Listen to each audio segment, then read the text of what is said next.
আমি আজকে মশার সাথে সাক্ষাৎ করছিলাম। আমি তাদেরকে জিজ্ঞাসা করলাম, তোমরা ময়লা পানিতে ডিম পাড়ো কেন? মশা বলল, কারণ ভালো পানিতে ডিম পারলে মানুষ সিদ্ধ করে খেয়ে নিতে পারে। আমি তাদেরকে জিজ্ঞাসা করলাম, মশার কোয়েলে তোমরা মরো না কেন? মশা বলল, আমরা যদি মরে যাই তাহলে কোয়েলের ফ্যাক্টরি বন্ধ হয়ে যাবে। আমি আবারও তাদেরকে প্রশ্ন করলাম, তোমরা মানুষের কানের কাছে এসে জ্ঞান জ্ঞান করো কেন? মশা বলল, কারণ মানুষের পায়ের কাছে কিংবা অন্য কোথায় জ্ঞান জ্ঞান করলে মানুষ শুনতে পায় না, তাই। আমি তাদেরকে জিজ্ঞাসা করলাম, আমি শুনেছি পুরুষ মশারা নাকি রক্ত খায় না, তাহলে ওরা কি খায়? মশা বলল, পুরুষ মশারা শুধু বউয়ের বোকা খায়। আমি বললাম, মশারা কামড়ালে মানুষের ডেঙ্গু হয় কেন? মশা বলল, মশারা কি শুধু মানুষের রক্ত নিয়েই যাবে? ওদের কিছু দিবে না। মশারা এত স্বার্থপর নয়, তাই মানুষকে ডেঙ্গু উপহার দিয়ে যায়।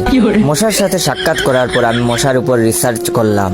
মশা অনেক ধরনের হয়, যেমন পড়তে বসলে যে মশায় কামড়ায় তারা হলো অশিক্ষিত মশা, খেতে বসলে যে মশা কামড়ায় তারা হলো ক্ষুধার্ত মশা, ঘুমানোর পর যে মশা কামড়ায় তারা হলো কাপুরুষ, জেগে থাকা অবস্থায় যে মশা কামড়ায় তারা সাহসী, মশারির মধ্যে যে মশা কামড়ায় তারা হলো অতিরিক্ত শেষরা, মাঝরাতে যে মশা কামড়ায় তারা হলো সিঙ্গেল, টয়লেটে যে মশা কামড়ায় তারা হলো নির্লজ্জ, দিনের বেলা যে মশা কামড়ায় তারা একটা ছোট লোক।